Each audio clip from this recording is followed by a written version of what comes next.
Bonjour mes frères, bonjour mes sœurs. Je salue tous les aînés. Je salue les amis. Oui, je vous salue de tout cœur. C'est votre frère et je suis là encore de nouveau pour entretenir encore avec vous. Je suis là pour la troisième partie du message que j'ai déjà commencé il y a 2 semaines de cela. Le thème intitulé « Comment le Dieu de Sem, Yahvé, Adonai, Elohim, Allah, est-il devenu le Créateur, l'Éternel, le Créateur Dieu? Que s'est-il réellement passé? » Voilà, nous avons commencé ce message. C'est un message très sensible.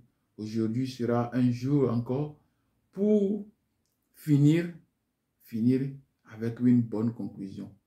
Oui, mes frères, mes soeurs, mes aînés, je m'adresse à vous tous, vous qui êtes là connectés, vous qui me recevez maintenant. Je vous dis merci.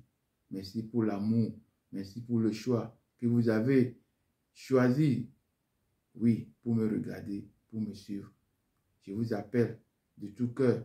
Je vous demande d'être serein pour la fin de ce message. Voilà. Sans plus tarder, vous savez que nous avons toujours des versets bibliques. Ce sont ces versets qui me servent de base. Voilà. J'ai encore pas mal de versets aujourd'hui. Je sais que ça serait un peu fatigant, mais je vais lire au moins 4 ou 5 versets. Voilà, le premier et le deuxième verset ont été déjà lus, mais je vais le relire encore. Le premier verset est tiré de la Genèse 9, 24 à 27. Lorsque Noé se réveilla de son vin, il apprit ce qu'il avait fait, ce que lui avait fait son fils cadet. Et il dit, maudit soit Canaan, qui soit l'esclave des esclaves de ses frères. Il dit encore, béni soit l'Éternel. Quand on dit Éternel, c'est sous-entend Yahvé. C'est sous-entend Yahvé. Il dit encore, béni soit l'Éternel, Dieu de Sem, et que Canaan soit leurs esclaves. Que Dieu étende les possessions de Japheth, qu'il habite dans le temple de Sem, et que Canaan leur soit esclave. Le deuxième verset est tiré de Deutéronome 33, verset 1 à 2. Voici la bénédiction par laquelle Moïse, homme de Dieu, bénit les enfants d'Israël avant sa mort. Il dit, l'Éternel, je vous dis que chaque fois quand vous attendez l'Éternel, c'est Yahvé. L'Éternel est venu de Séhir. L'Éternel est venu plutôt de Sinaï. Il s'est levé sur eux de Séhir. Il a resplendi de la montagne de Paran et il est sorti au milieu des saintes myriades. Il leur a de sa droite envoyé le feu de la loi. Le troisième verset aussi est tiré de Deutéronome, c'est Deutéronome 32, verset 8. Quand le Très-Haut donna l'héritage aux nations, quand il sépara les enfants des hommes, il fixa les limites des peuples d'après le nombre des enfants d'Israël. Car la portion de l'Éternel, c'est son peuple. Jacob est la portion, est la part plutôt de son héritage. Là, le quatrième verset est tiré de Psaume 77, 18 à 19. Les nuages versaient de l'eau par torrent. Le tonnerre retentit dans les nues et les flèches volaient de toutes parts. Ton tonnerre éclata dans le tourbillon. Les éclairs illumineront le monde. La terre s'émut et trembla. C'est une caractéristique de Dieu qu'on est en train de décrire dans Psaume comme ça. Le cinquième verset est tiré de Exode 20, verset 18 à 19. Tout le peuple entendait les tonnerres et le son de la trompette. Il voyait les flammes de la montagne fumante. À ce spectacle, le peuple tremblait et se tenaient à l'écart, dans l'éloignement. Ils dirent à Moïse, parle-nous toi-même et nous écouterons, mais que Dieu ne nous parle point, de peur que nous mourions. Donc, c'est quand Moïse a convoqué l'assemblée pour leur dire que Dieu veut vous parler aujourd'hui.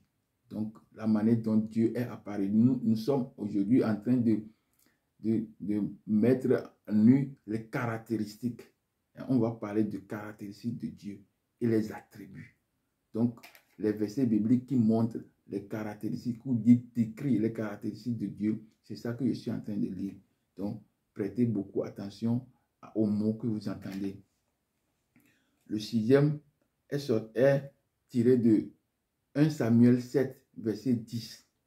Pendant que Samuel offrait l'holocauste, les Philistins s'approchaient pour attaquer Israël. L'Éternel fit retentir en ce jour son tonnerre sur les fils des Philistins ou bien sur les Philistins et les mit en déroute. Donc, voilà les 6 versets que j'ai retenus aujourd'hui pour le message. Voilà. Le premier verset était verset de Genèse qui nous rappelait encore du choix le choix de Dieu, que le Dieu de Sem fasse que Canaan soit esclave de ses frères et que l'autre et Japheth étende sa tente dans la tente de Sem. Donc je vous ai dit dans les versets avant ou bien dans la publication avant que Sem n'a pas de territoire. Sem est un errant. Donc comment Japheth va habiter dans la tente de Sem. Donc j'ai fait un message déjà concernant l'ombre. Sem, l'ombre est un membre virtuel des Japhétistes. Donc quand Sem se déplace, c'est Japheth qui se déplace. Bon. Pour le deuxième, j'ai parlé de la bénédiction. Quand Moïse bénissait, il disait encore, il rappelait aux Israélites que le Dieu venait de Sinaï et il s'est levé sur eux de Séir et resplendit de Paran. Donc, la vidéo passée qui a précédé ça, j'ai déjà décrit ces endroits que Dieu a apparu. Dieu a apparu dans Sinaï, dans Horeb, dans Paran, dans Séir, dans Théma. Donc, j'ai déjà défini ou bien montré la zone géographique de ces endroits. Donc, je vous invite encore à aller regarder la vidéo d'avant plutôt. Oui, c'est-à-dire celle que j'ai fait la semaine passée. Oui. Donc, le troisième plutôt est Deutéronome. Donc, j'avais aussi lu ça, que Dieu a placé le peuple, tout le peuple du monde entier, sous un Dieu tutélaire. Donc, ce Dieu tutélaire, il l'a fait par rapport à l'Israël. Il dit que l'Israël, c'est ma portion. Donc, je parle de Yahvé. Donc, on est aujourd'hui dans les caractéristiques de Yahvé. C'est ça que nous allons faire. Nous allons essayer de montrer aujourd'hui à travers ce message. Je vous rappelle une petite information. À partir de 20 au 22 décembre de ce mois de décembre, il y a en Côte d'Ivoire une grande conférence et cela, ça pour montrer ou bien pour le titre même de la conférence est le réveil de l'Afrique. Donc, il y aura la participation des grandes personnalités. Hein. Ces grandes personnalités, nous devons, il y a déjà parlé de dans la semaine passée, mais je voudrais encore vous rappeler de ces personnes qui seront là. Et les 3 jours que la conférence va durer, il y aura professeur Obenga. C'est lui qui était à Égypte avec Cheikh Anta Diop pour montrer que l'Égypte est noire. Et pour montrer que la civilisation égyptienne est la base de toutes les civilisations. Il sera là. Il y aura aussi Roger Sabat. Il a écrit des livres. Ces livres nous ont montré la corrélation, la relation entre l'écriture hiéroglyphe et l'écriture hébreu. Donc, l'écriture hébreu est un enfant de l'écriture hiéroglyphique. Tout est puisé là-bas. Donc, il a montré à travers des livres. Lisez, ces livres sont le secret de l'Exode. Hein? L'Égyptien ancien est juif. Donc, ces livres-là sont très importants à lire. Il y a aussi un Camerounais qui est un technologiste. Hein? Il a fait des inventions. Il sera là pour montrer les choses. Donc, je vous invite, soyez connectés sur Ouragan de Midi ou bien Tabernacle Amour Éternel. Et Tabernacle Amour Éternel pour pouvoir suivre cette conférence. C'est très important. Bon, je vais quand même publier sur ma page hein, le début ou bien le lien de cette conférence. Donc, c'est tout juste une information que je viens de porter à vos connaissances. Donc, permettez-moi de résumer, de faire un petit résumé sur la première et la deuxième partie qui est de ce message. L'Éternel s'est présenté au peuple de Sem, plus particulièrement à Abraham, Isaac, Jacob. Dans l'Exode 6, versets 2 à 8. Je me suis présenté, je me suis apparu à Abraham, Abraham, Isaac et Jacob. Donc, si vous lisez le verset, l'Exode 6, versets 2 à 3, vous allez vous informer ou bien vous allez lire ce qui est écrit là-bas. Vous allez comprendre. Donc, j'ajoute aussi Exode 3, verset 6. Il dit, je suis le Dieu de ton père. Donc Dieu s'est présenté au peuple que je suis le Dieu de vos pères, de ton père Abraham, Isaac et Jacob. Donc c'est un Dieu d'un peuple. Et nous savons aussi dans les deux parties que j'ai, les deux vidéos, hein, la première et la deuxième partie, que Dieu aussi s'est montré hein, à ce peuple dans des régions spéciales. Et région oui spéciale. Donc, il a défini là où se trouve Horeb, là où se trouve Sinaï, là où se trouve Madian, là où se trouve Théma, là où se trouve Séi. Donc, il a défini ça. Donc, en résumé, c'est tout juste pour vous rafraîchir encore votre mémoire pour pouvoir continuer cette vidéo. Le message d'aujourd'hui porte sur les caractéristiques de Yahweh. Comment il se manifeste à son peuple, le peuple descendant de Sem. Beaucoup de versets de la Bible nous relatent les manières dont Yahweh se manifeste. Il se manifeste par l'orage, par la foudre, par le tonnerre, par le souffle, par la flamme de feu et par les éclairs. Voilà les manifestations de Dieu. Yahweh. Parce que nous sommes dans les caractéristiques de Dieu, Yahweh, Allah, Adonai, Elohim. Donc, chaque fois quand vous entendez éternel Dieu, prenez ça comme si c'est Yahweh que je suis en train de parler. Donc, je vais quand même, pour pouvoir bien comprendre le message, nous devons définir certains thèmes.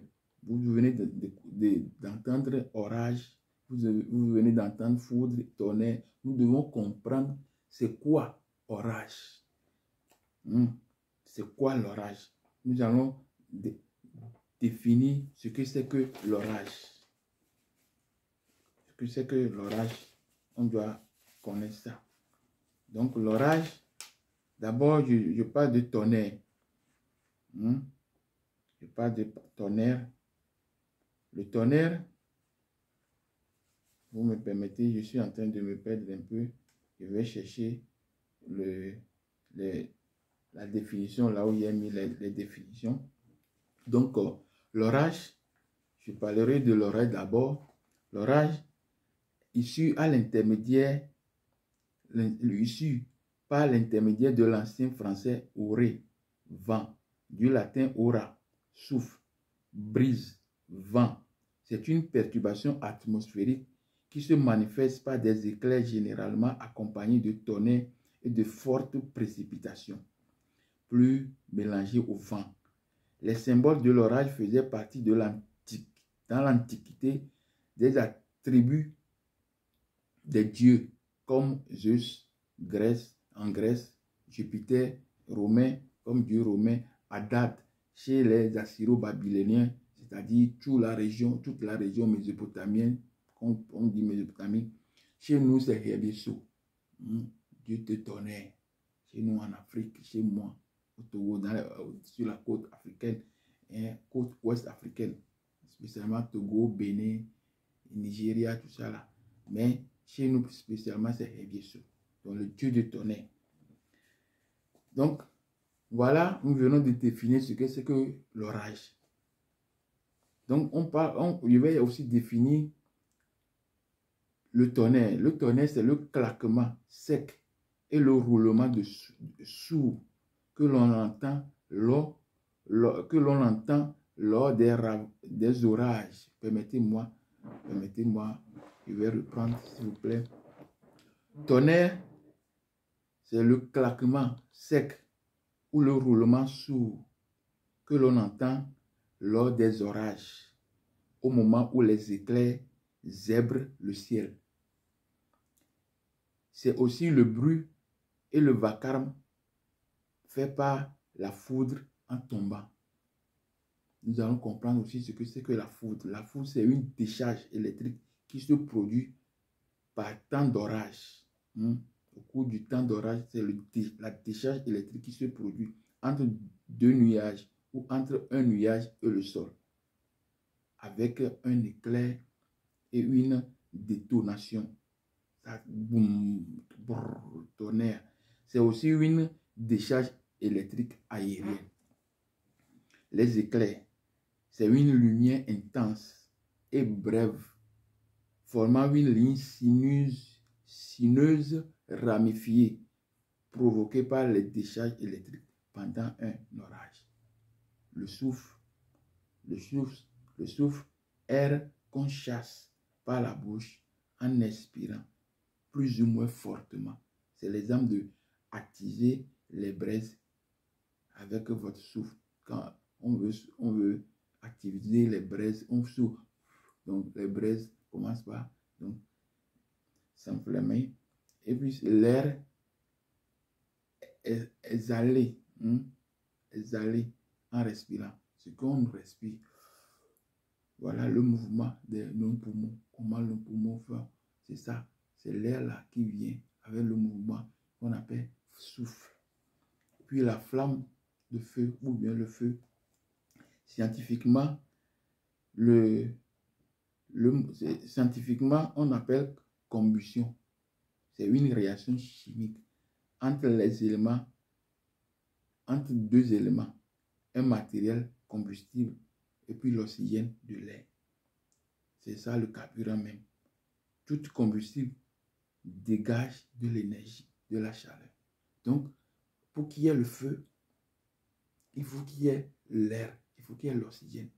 Quand il y a le feu, tu couvres, le feu est éteint. C'est comme ça se passe. Donc, je viens de définir quand même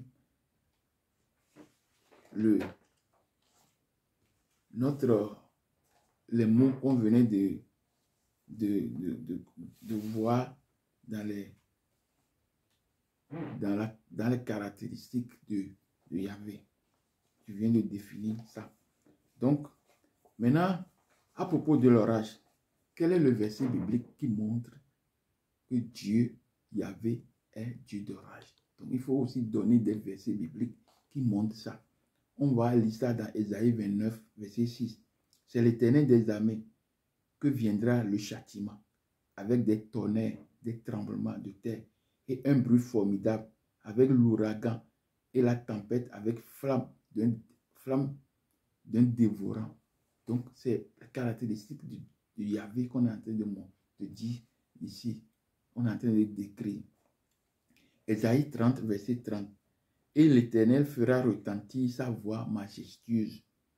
Il montera son bras prêt à frapper dans l'ardeur de sa colère, au milieu de la flamme, d'un feu dévorant, de l'inondation, de la tempête et des pierres de grêle. Donc, c'est une manifestation encore de Yahvé que nous venons de voir comme ça.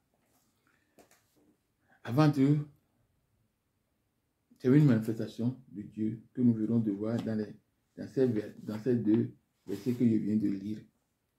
Il y en a plein de versets, mais j'ai choisi seulement deux pour l'instant, pour montrer comme la manifestation de Yahvé. Avant de répertorier les caractéristiques de Yahvé, Dieu de Sem, nous allons d'abord dire un mot sur Allah, Elohim Adonai. Donc,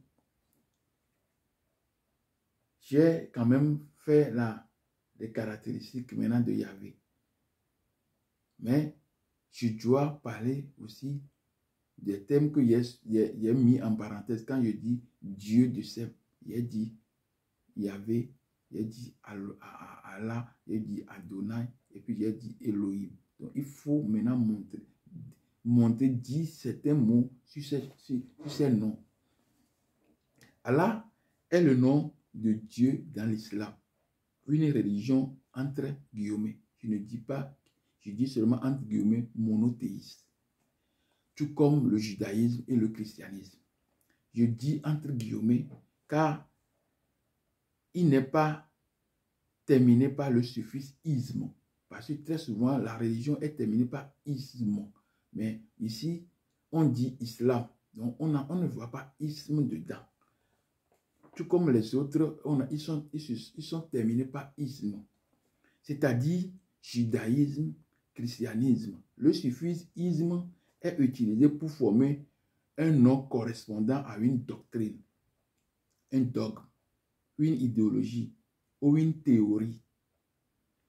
Il peut être religieux, politique ou scientifique.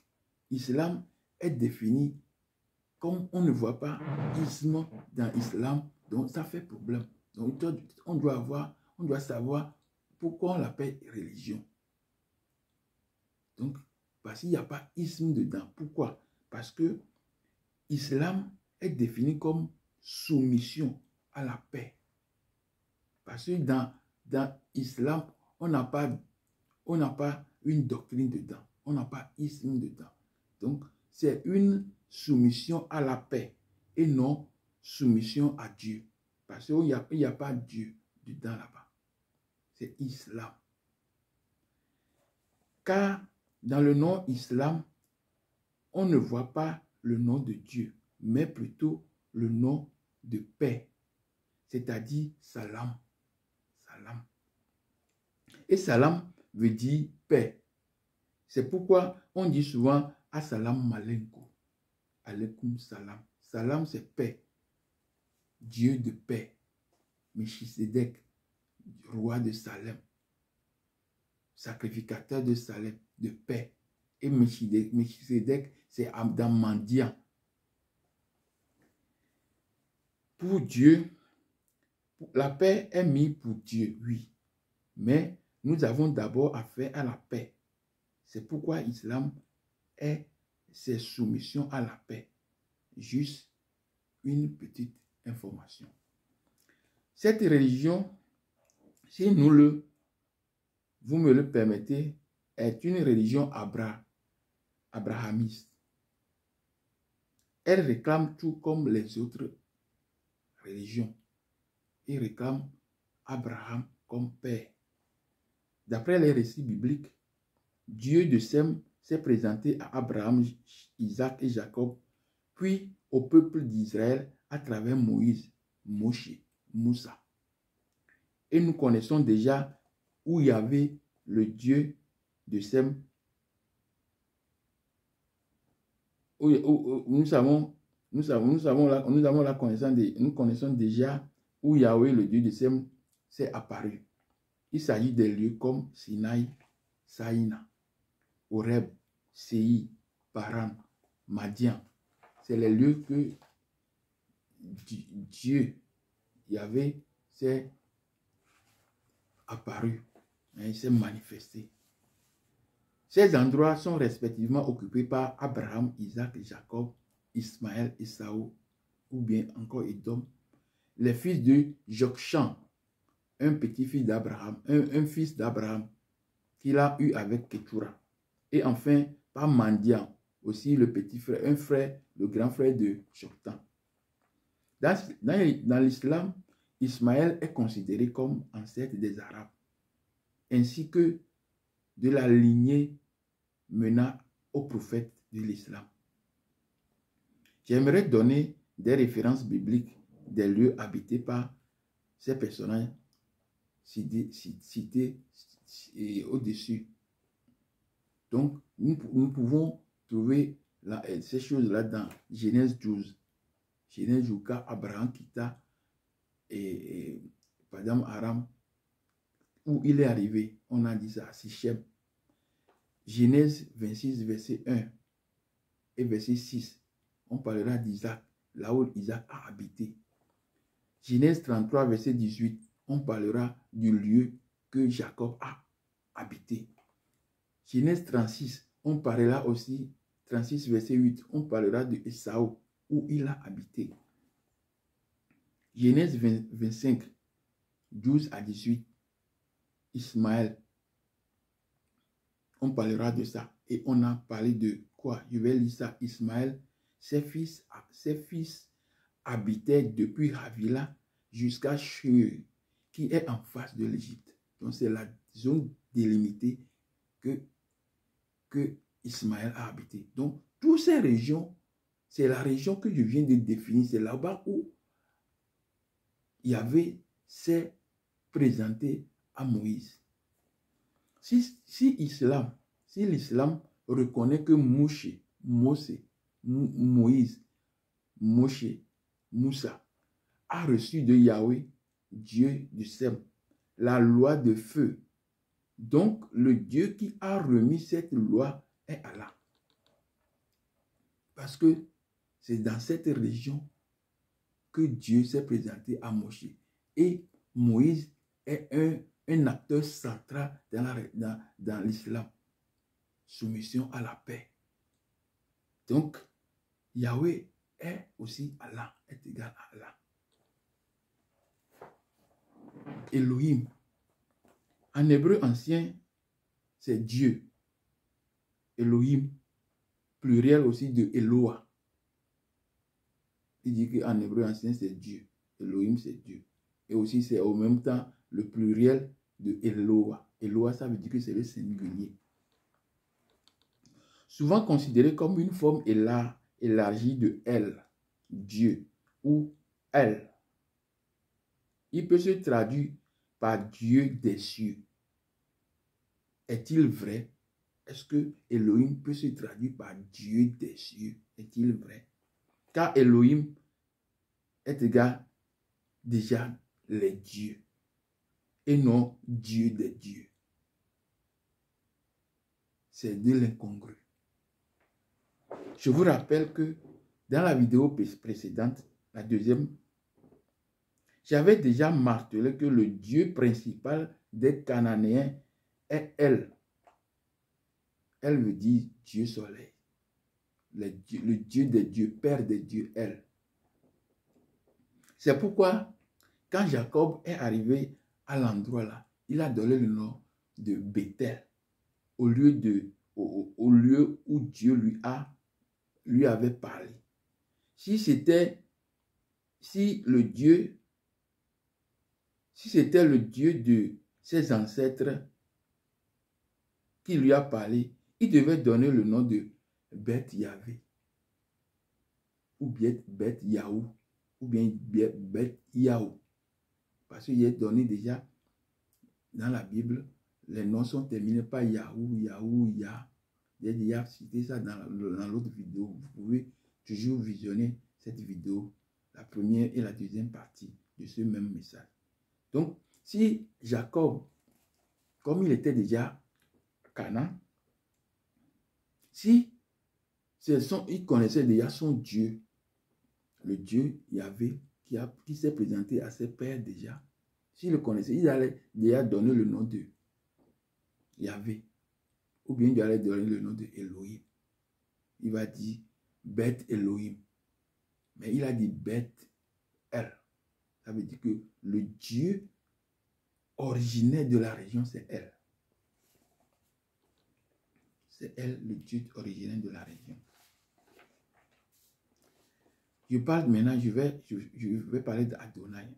D'après leur tentative de définition, Adonai est le pluriel de Adon. D'après les tentatives de définition, Adonai, pour eux, Adonai, c'est le pluriel de Adon. Est-ce que le Dieu peut être appelé les seigneurs? Un Dieu peut être appelé les seigneurs parce qu'on dit Adonai. Et il dit que Adon, c'est le singulier. Adonai, c'est le pluriel de Adon. Est-ce que le Dieu, un seul Dieu, peut être appelé les seigneurs? Je ne crois pas. C'est incompréhensible. Adonai a toute autre explication que les biblistes ne veulent pas dire. Voici comment ou d'où vient Adonai. Adon Aï. C'est normal Adon Aï. Ce n'est pas Adonai, mais c'est Adon Aï. Seigneur Aï. Qui est alors Aï? Aï est déjà un haut fonctionnaire sous le règne d'Akhenaton, où il est mentionné d'abord comme supérieur de charrerie. Il cumule rapidement titres et honneurs et fonctions, parmi lesquels scribe royal, intendant de tous les chevaux du roi, chef des amis du roi, et surtout Père divin. Retenez ça, Père divin. Il est l'un des défenseurs de la religion d'Aton, de Akhenaton. Akhenaton. La religion de Akhenaton, c'est Aton. Après la mort d'Akhenaton, c'est-à-dire on l'a renvoyé, on l'a assassiné, il est mort. Après sa mort, son fils, le successeur, appelé Toutankhaton d'abord, mais il a changé après à Toutankhamon. Parce que comme il vient direct d'arriver, on lui a donné le nom de son père. Donc le Dieu que son père est le remplaçant, le substitut. Donc on a donné le nom là à son enfant. Mais après, là, on a changé ça à Akhenaton et à Toutankhamon. On a changé ça à Toutankhamon. Donc, son fils successeur Toutankhamon, il devient roi. Il devient roi. Maintenant, après la mort de cet enfant aussi, maintenant, Aï devient maintenant le pharaon. Et déjà même, bien avant, Aï était vénéré et déifié par les prêtres. Il était vénéré comme Dieu. Même quand il n'était pas encore pharaon, il était élevé au rang divin. Il était vénéré. Après la mort effective de Toutankhamon, et se conformant à la tradition égyptienne d'immortalité des pharaons, parce que les pharaons sont immortels.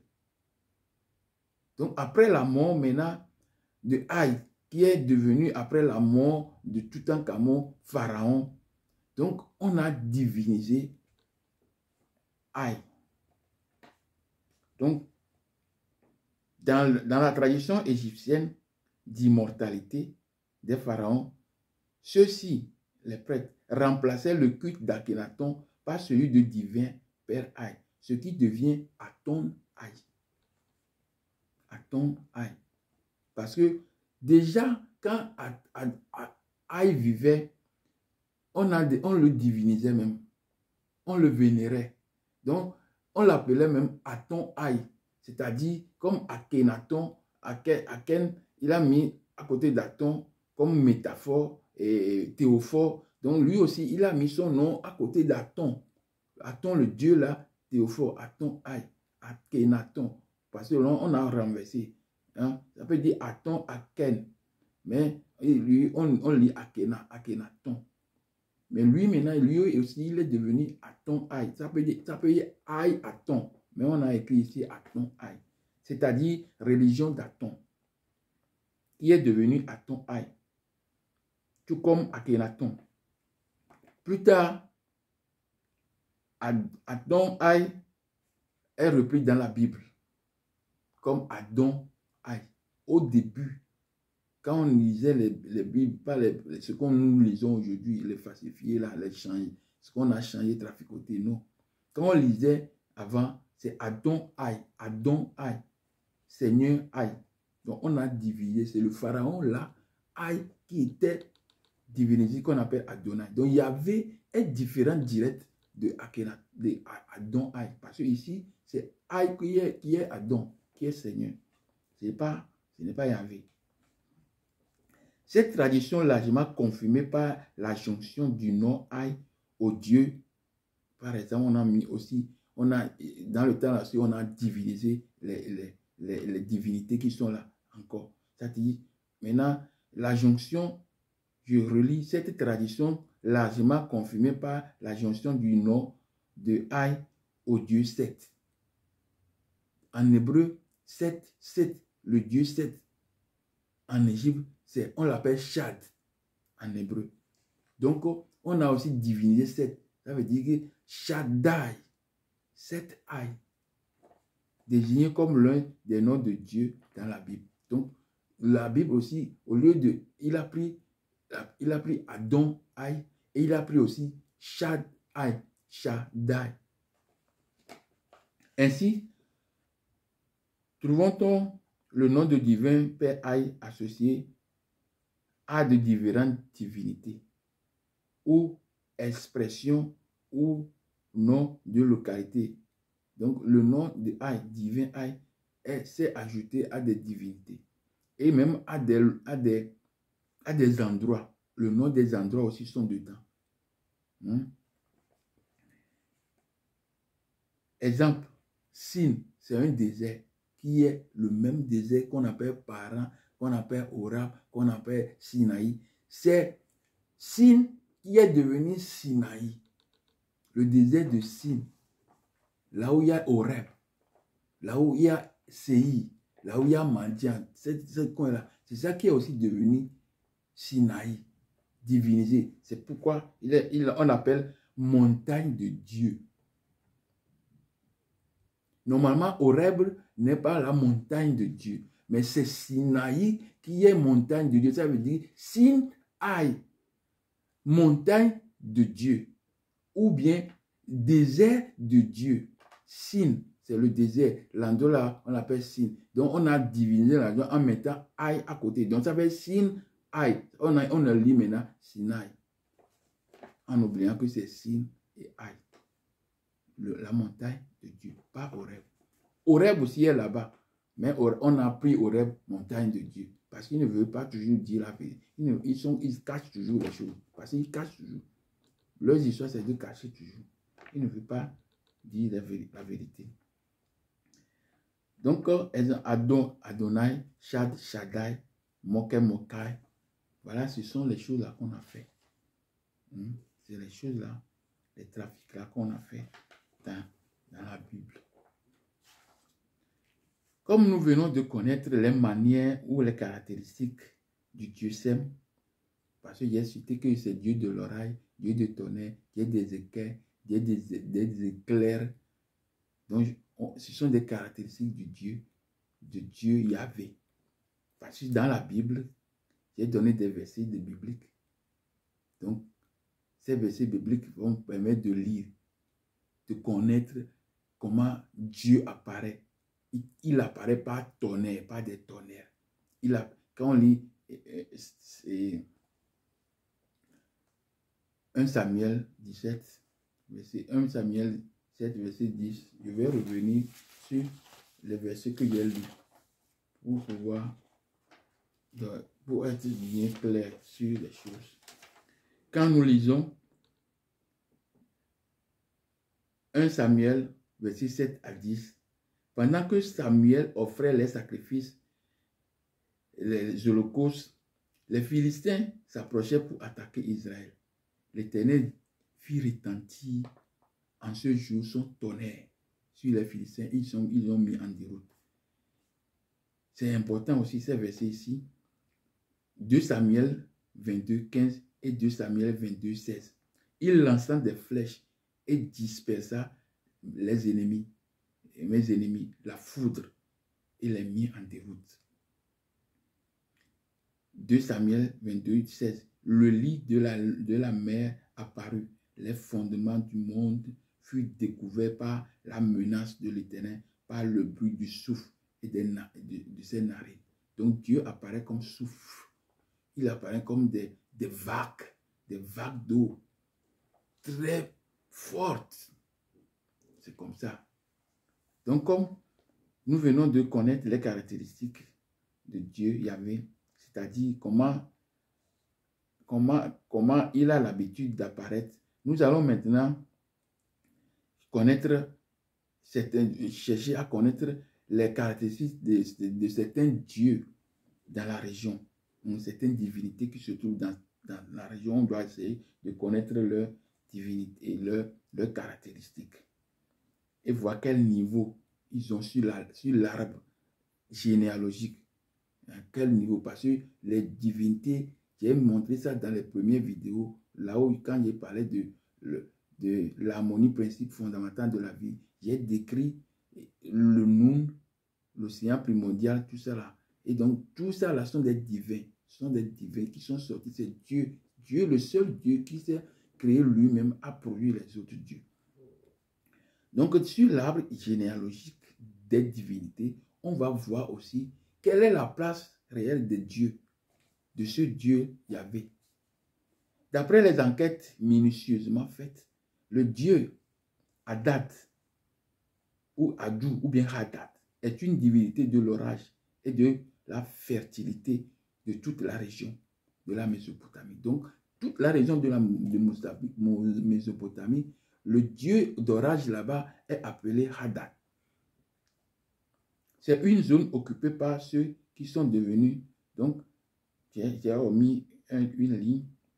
D'après les enquêtes minutieuses faites, le dieu Adou, est une divinité de l'orage et de la fertilité de toute la région de la Mésopotamie, de la Syrie et une petite partie de Canaan. Je vous informe que certaines personnes, ou bien les enfants d'Édom, certains enfants d'Édom sont appelés, un enfant d'Édom est appelé Hadad. C'est un descendant d'Édom, grand fonctionnaire du roi Salomon. Quand Salomon voulait le tuer, il a fui. C'est en Égypte qu'il est parti pour se réfugier là-bas. Et c'est là-bas qu'il est resté. Hein? Donc on peut voir ça dans 1 roi 11, verset 17. Ce fut alors Hadad prit la fuite avec les Édomites, serviteurs de son père, pour se rendre en Égypte. Hadad était encore adolescent jeune. Donc nous allons parler aussi des panthéons, hein, les Araméens. Dans la zone qu'on appelle Mésopotamie, eux-mêmes ils ont appelé Mésopotamie. Il y a les Araméens là-bas. Et puis il y a les Assyriens, les Babyloniens. Donc je vais essayer de parler de leurs dieux rapidement.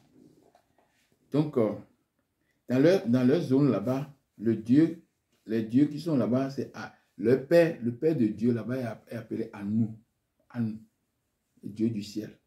Nous avons Shamash, Dieu soleil, et Ilsin, Dieu lunaire, Enlil, Dieu de l'atmosphère, Hadad, Dieu de l'orage, Ishata, Anki, Dieu de la terre, Dieu des eaux, déesse vénusienne. Panthéon assyrien, on a aussi Anu, Enlil, Anki, Ishtar, Shama, Nabu, Hadad. Nous n'allons pas, bon, il y a aussi les dieux babyloniens, c'est la même chose encore. Tous les dieux là-bas sont les mêmes, avec les mêmes fonctions, tous les dieux. Et là-bas, le dieu de la Mésopotamie est appelé Hadad, orage. C'est partout où tu pars, même chez les Amoréens, tout ça là, c'est les mêmes dieux. Chez les Horites qui ont occupé Séir, c'est les mêmes dieux. Donc on ne peut pas quitter sans parler de notre grec romain, les Grecs. Donc nous avons Chaos. Quand tu fais l'arbre généalogique des Romains et des Grecs ensemble, ça fait chaos. Il y a le ciel, la terre, c'est Uranus, Gaïa. Hein? Donc, ils ont fait enfant Chronos, Rhea, bien Saturne, Cybèle pour les Grecs. Il y a Aphrodite, Déméter, Étias, Poséidon, Hadès, et puis il y a Zeus, ou encore Jupiter, Héra, Junon. Donc, c'est Zeus dans le le panthéon gréco-romain, Zeus est encore Jupiter.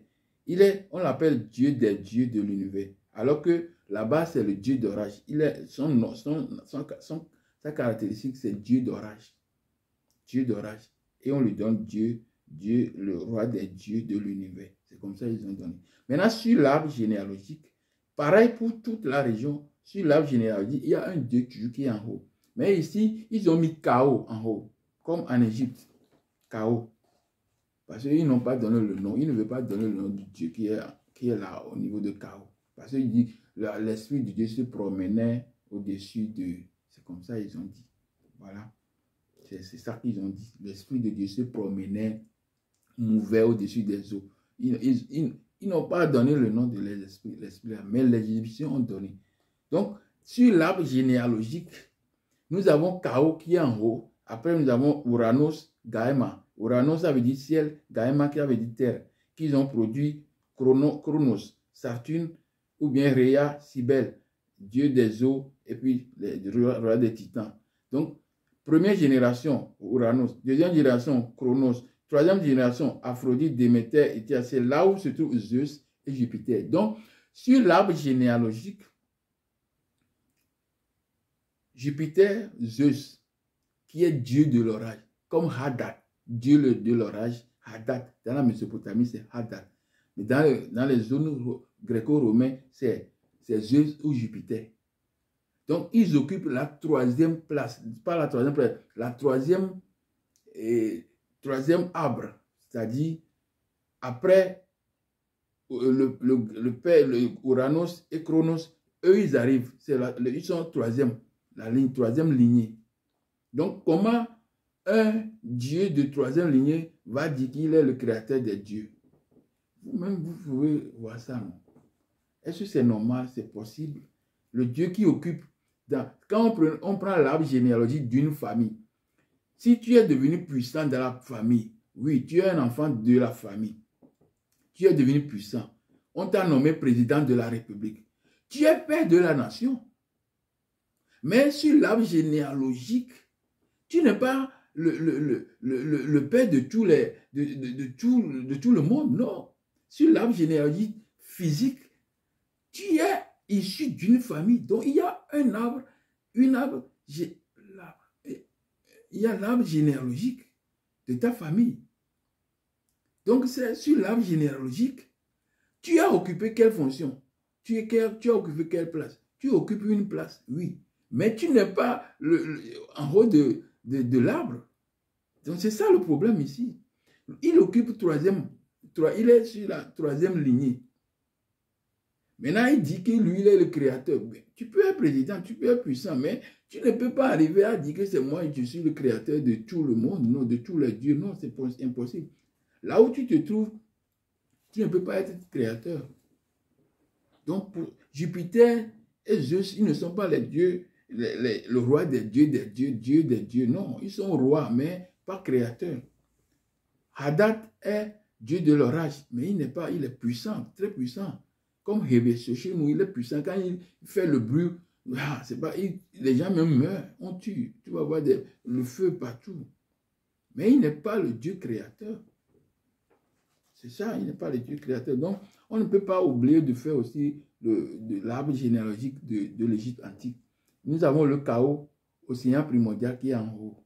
Après, on a Atumré, c'est le Dimuge, c'est le Dieu qui s'est créé de lui-même. Après, il a créé Chou et Tefnou. Chou, c'est le Dieu de l'air. Tefnou, c'est le Dieu de l'humidité. Et puis, il y a Geb, Dieu de terre, Nout, Chiel. Donc, ils sont venus. Et la troisième position, nous avons Seth. Nous avons Isis, nous avons Osiris, nous avons Nephthys. Et après, on a Horus, Anubis. Et puis, ce sont les enfants de Osiris et Isis. Donc, dans cet organigramme, dans cet arbre généalogique, il y a quoi? Il y a le dieu Atum-Re en première position, suivi de Chou, Tefnou, Geb. C'est première lignée, deuxième lignée. Et sur la troisième lignée, on a cette Isis, Osiris. Donc Osiris ne peut pas se présenter et dire que moi je suis le créateur de Dieu. Non, ce n'est pas possible en Égypte. Il n'est pas le créateur de Dieu. Vous voyez? Il n'est pas le créateur de Dieu. Il est puissant. Il est Dieu qui est Dieu des morts. Il est vivant. Mais il n'est pas le créateur de tous les dieux. Donc, Osiris, Dieu des morts, Dieu de l'immortalité. C'est ça la fonction qu'on a donnée à Jésus. Dieu de l'immortalité. Isis, déesse mère, toute puissance, une figure de la vie que l'on retrouve dans toutes les régions, chez les Grecs, les Romains. Elle se rapproche de la déesse des moissons Déméter ou Cérès. Horus, enfant de Osiris et Isis. Maintenant, on tombe sur Seth. Seth, c'est le dieu du désert.